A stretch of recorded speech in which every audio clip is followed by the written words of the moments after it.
Hello and welcome everybody. We are Gaming the System. This is Alex and Matt, and we are going to be doing part 2 of our Assassin's Creed bonus round / deep dive, and we're looking at our top 3 protagonists from the franchise, which is going to be quite a tricky job to decide. Which franchise? Assassin's Creed. Yes. Just making sure we clarified which franchise we're talking about. Did I not mention? I'm sure. But anyway, we know we'll be able to play it back to check. Yeah, no, it's all good. So I'm going to start with my number 3, which is Bayek from Assassin's Creed Origins. And the reasons for that are because he is quintessentially an honourable sort of character. Obviously, he has the motivation of the fact that his son has died and he's getting revenge for that. But previous to that, he was what was known as, what would have been known in modern terms as a sort of sheriff within Egyptian society. So it was his kind of job to uphold the laws within the town that he was living in, which was Siwa. So he was very much sort of keeping things going nicely in that area, and he was probably a well-respected figure. So you've got that side of his character, but I also really liked the fact that he had a sense of humour. He was quite funny a lot of the time, and just his general sort of vibe was really nice to play. That and it's kind of offset by his wife, whose name escapes me to my shame, and was meant to be the central character of the game.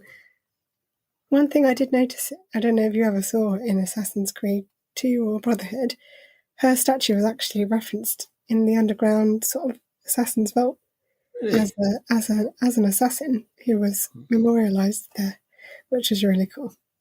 So you can see they had designs on her being a main character if she's in that vault. But the way that their relationship plays out and how his character offsets hers is a really nice thing to examine. But I just really enjoyed, his voice is great as well. So excellent voice work to the voice of Bayek, whoever you are. Well done. Very good. I know I should do more research and actually find out people's names, so I apologise. But yeah, I just thought he was a really nice character. So yeah, he would be my number 3. I like a protagonist that isn't. It's interesting with Assassin's Creed when they don't start off as assassins or in any way related to assassins, because he was a very living an authentic, simple, relatively simple life with a family. He's a sheriff, and then an appalling tragedy happens. And then he remains himself throughout everything. It's just this one like pillar moving through all these events, and I really felt his humanity in that game. What would your number 3 be, Matt? My number 3 was, I hastily scribbled out Bayek because that was going to be my number 3, and I've chosen Altair, the OG. Indeed. The first of us. I was thinking about, I replayed it recently, and he's really intense and interesting, and I like at the very start he's extremely arrogant, extremely skilled, extremely cocky, and he gets killed and reborn from that.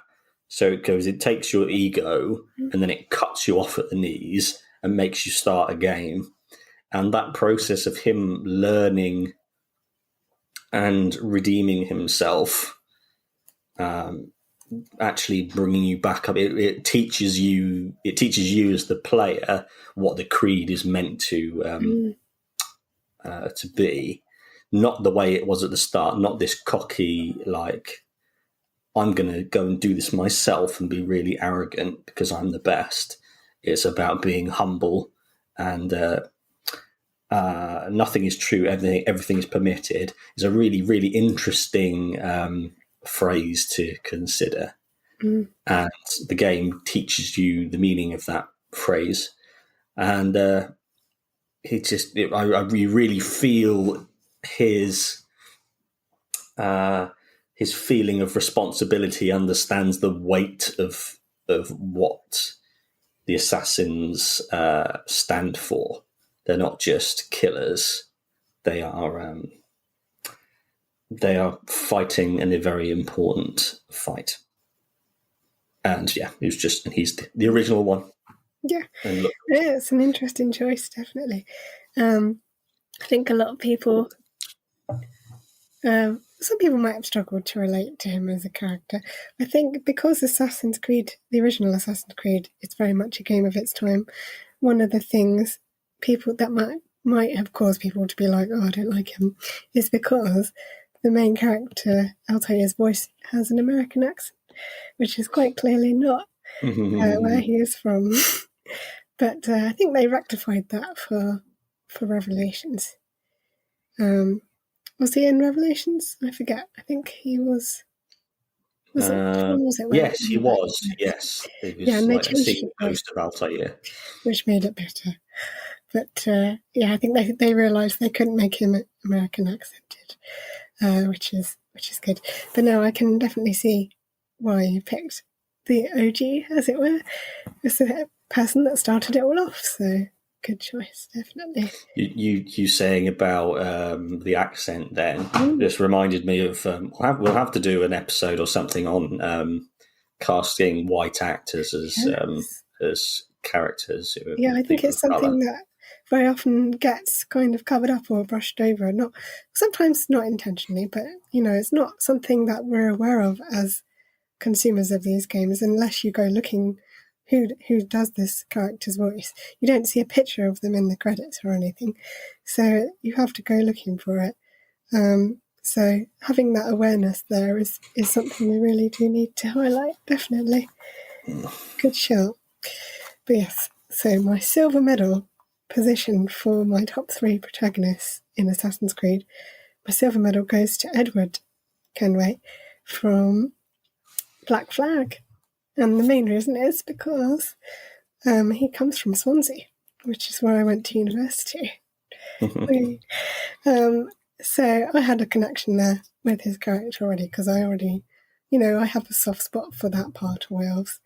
And he just kind of, being voiced by a person from that part of Wales as well is a really important point. So it was authentically Welsh, and you could tell that from his attitude and the way that he behaved. The fact that his character is a pirate is not something we've ever seen in Assassin's Creed before until that point, which is really fun. As you say, Matt, you mentioned in our previous part 1 of this, basically he's just a nobody and becomes an assassin sort of by accident, which is a really interesting way to kick the story off. So essentially all he wants to do is just be a pirate, but then he gets roped into the assassins and has to start assassinating people on top of that as well. But yeah, I think the fact that he's just his attitude is very much sort of, well, I can't really describe how it's Welsh, but it just comes across, which I think it makes him definitely one of the most unique protagonists of the franchise, I would say. I think it's the first one who was blonde, actually. I'm trying to think of all the hair colours. I don't know if that's an important point, but it might be to someone. It'll be important to someone. Yeah, it's true. Somewhere dirty blonde colour. In fact, also, I mean, obviously he had some downsides. He was quite clearly a womanizer. He abandoned his wife and child. Well, he didn't know he had a child, but, he basically abandoned his wife to go off on a jolly with some other men and plunder treasure and all that in the Caribbean. He was like, okay, I'm going now, bye. And then, so that part of it is less good.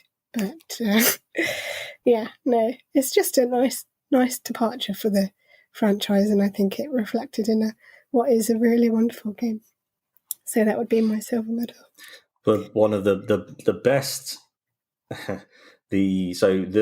introducing him and why he can magically do all the assassin-y things already is him saying that he works on the rigging of boats, and Yeah. he says that every finger's a fish hook. Yeah. So that instantly makes you go, oh yeah, he can climb a mast. Have you seen how high a mast is? It's ridiculous. So that makes complete sense. Yeah, I remember that so clearly. Yeah, it's good. There's a lot of moments like that. It's good. What about you, Matt? What would your second position be? Second place for me, after I hastily scribble out Edward Kenway as We well. have similar taste, clearly. I'll bring in my substitute, which is Evie Fry from Syndicate, because she was so much fun to play. You really felt like you were stepping into the shoes of a really interesting character who I would have liked. You know, when you get a really good character, you know that you'd want to take them out of the context of the story that they're in and just put them somewhere random. You'd want to watch what that character would do, rather than it being like, cut out cardboard white man character fight someone and then save someone and then fights another someone. You take her and you could make her do that and it would be interesting. Or you could send her to a museum where someone's been murdered and she has to solve clues. You could put her in a carriage on a journey with a child, and maybe she doesn't like children, and that would be interesting. That's something I. If you took Edward Kenway out of context and put him somewhere random, it wouldn't be the same as his context in the Caribbean. But really, Evie Fry, and I liked in the future, there were like Helix future flash forward things in Unity, not in Unity, in Syndicate. And I think it was either her daughter or her granddaughter who does a mission for Churchill, and he says, I shall write your names in the annals of history. And she goes, I'd settle for the right to vote. And he'd go, well, she should have said you should stop doing concentration camps in wherever the Crimea or something. But we'll stick with the right to vote is enough for now. Yeah, definitely. I really like TV as well. I think the fact that she was designed to be more stealthy than Jacob was a nice part of her character. I really liked the knives that she had as well. You know, the little flicky knives. And the fact that, I think we mentioned earlier, that what they wear is very customizable as well. And you could have some fun with Evie's costumes and the colours and things, which was really nice. I think that was probably the first time where they were going, we'll have her as the only protagonist. And then they went, yes. No, we need to have a man available as well. So they tried it then, and we will go, no. You can tell they've been trying. They have been trying literally the whole time, and it's still not a single female character, which is quite frustrating. Because you could make if they made a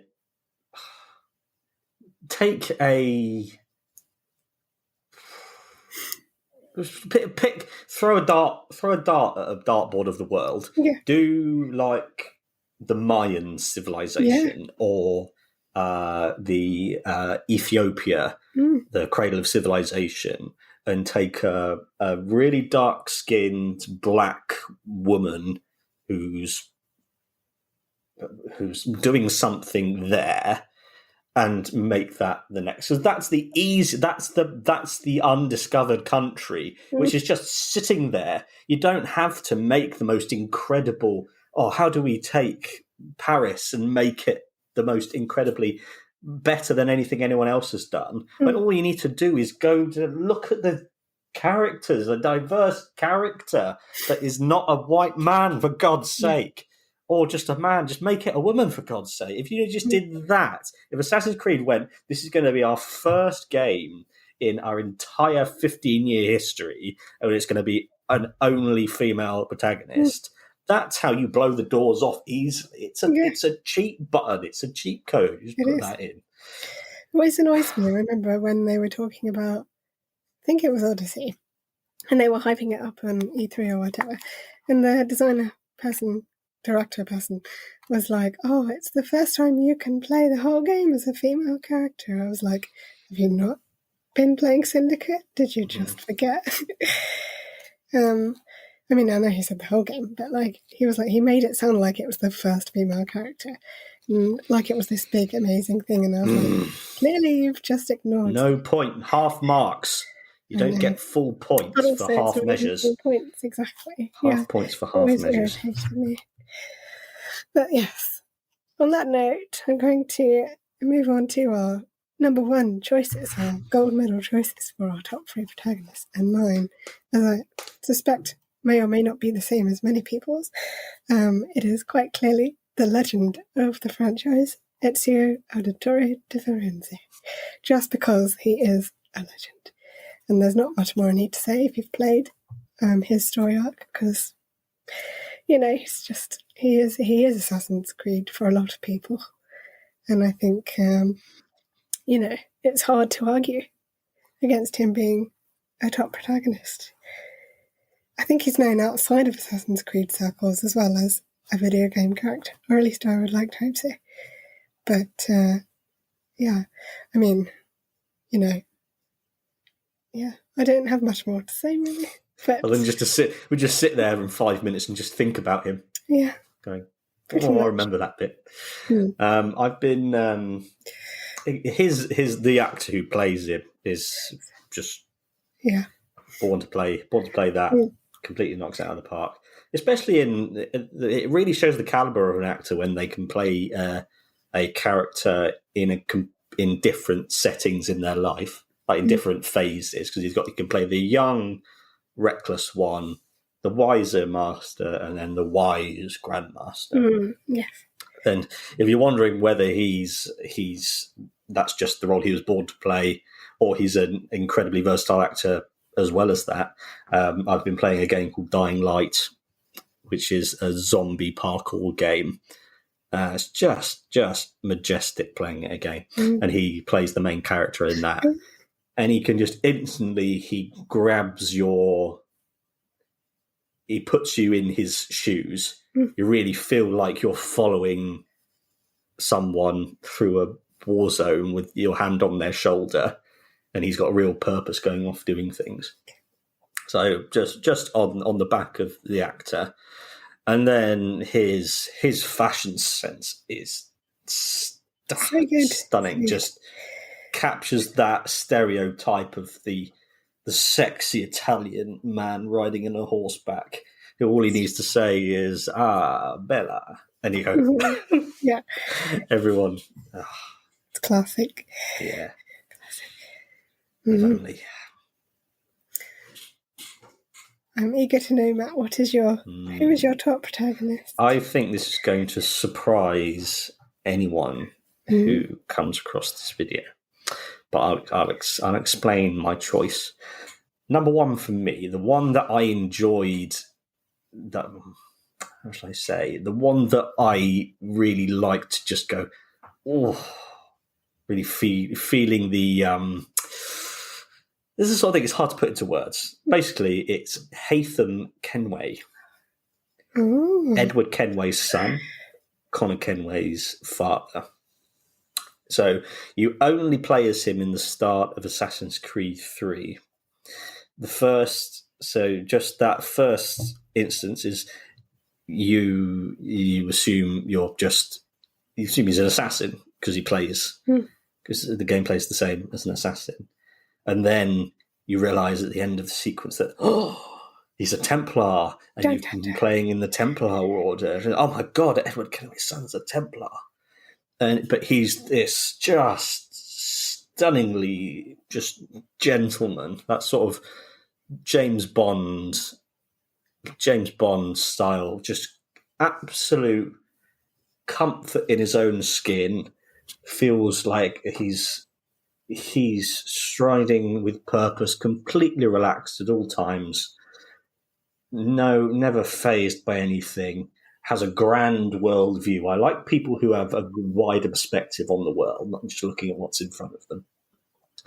and just that real and the voice, one of the best voices ever. Just love. I loved hearing him. I loved hearing him speak. I loved watching him interact with people. I loved watching. I like stillness. I like people who can be quiet and still when all about them are moving or fidgeting or worrying about something. Always feels like he's completely centered, completely composed, apart from when he's with Connor's mum. I really like that, because that's the thing that trips up men like that, is when because then you can't, it's not a matter of like hierarchy when you're talking to someone you fancy, we'll say, because instantly you go, well, all your refinement goes out the window. And I like he can drop that as well. He's not up himself. He's just very authentic and enjoys himself, and also isn't afraid to learn. And awesome, love him. Well, there we go. That sums it up then. And to sum up, just for you, just in case you're after a nice sum up, my top 3 were, starting from number 3, was Bayek, number 2 was Edward, and number 1 was Ezio from me. And Matt, what were your top 3? So my third one, you took out two of my options. So I brought in the substitutes. Number 3 was Altair. Number 2 was Evie Fry. Evie Fry. And then number 1 was Haytham Kenway. There we go then. Thank you very much for everyone who's watched. If you like what we're doing, then please like the video or the podcast, whatever you're listening to. Make sure you should subscribe and share it with all your friends. Comment, tell us what you think. Did you agree or disagree with our choices? We'd love to know. And also, if you can, pop a 5-star rating on Apple Podcasts and we'll move up the list.